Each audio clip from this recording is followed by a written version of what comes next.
আসসালামু আলাইকুম। স্বপ্নের বারান্দায় সবাইকে স্বাগতম। আমার ভিডিওটি যারা দেখছেন দেশে কিংবা দেশের বাইরে থেকে তাদেরকে অনেক অনেক অভিনন্দন। শীতকাল চলে গেছে অনেক আগেই, তারপরেও বাইরের পরিবেশটা দেখুন, মনে হচ্ছে যেন কুয়াশায় ঢেকে আছে চারপাশ। প্রকৃতি যেন এখনও শীতকে বিদায় দিতে চাইছে না। তো আমরা ভোরের পাখিরা রীতিমতো প্রতিদিনের মতো স্কুলে যাচ্ছি। আমার ভিডিওটি যারা দেখছেন প্লিজ ভিডিওটি দেখবেন, আশা করি আপনাদের ভালো লাগবে। আর যদি ভালো লাগে তাহলে আমার চ্যানেলটিকে সাবস্ক্রাইব করে পাশে থাকবেন এবং পাশে থাকা বেল বাটনে ক্লিক করে অলে ক্লিক করে দিবেন। এতে করে আমার পরবর্তী ভিডিও সবার আগে পৌঁছে যাবে আপনার কাছে।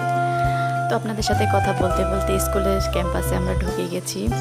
তো স্কুলের ক্যাম্পাসটা অনেক বড়, কয়েকটা প্রতিষ্ঠান একটা ক্যাম্পাসের ভিতরে। তো যাই হোক, গাছতলায় দিন কাটানোর পর ছুটি হয়ে গেছে, এই তো স্কুল ছুটি হয়ে গেছে, এখন আমরা চলে যাব। তো আপনাদেরকে আমি বলেছিলাম এখানে একটি দর্শনীয় স্থান রয়েছে, এজন্য অনেকে এখানে আসে। এই ক্যাম্পাসে অনেক নাটক সিনেমার শুটিংও হয়ে থাকে। তো যাই হোক, আজকে কেউ একজন এসেছে, তারা এখানে শ্যুট করছে।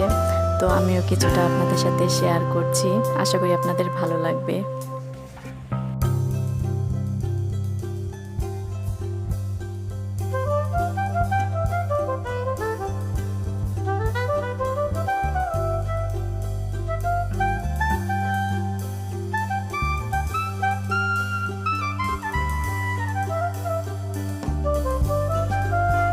আশা করি আপনাদের কাছে ভিডিওটি অনেক ভালো লেগেছে। আর এই তো বাচ্চারা বায়না ধরেছিল, তাই তাদেরকে দুটি ঘুড়ি বানিয়ে দিয়েছি। ভিডিওটি এতক্ষণ ধৈর্য সহকারে দেখার জন্য সবাইকে ধন্যবাদ। সবাই ভালো থাকবেন। আল্লাহ হাফেজ।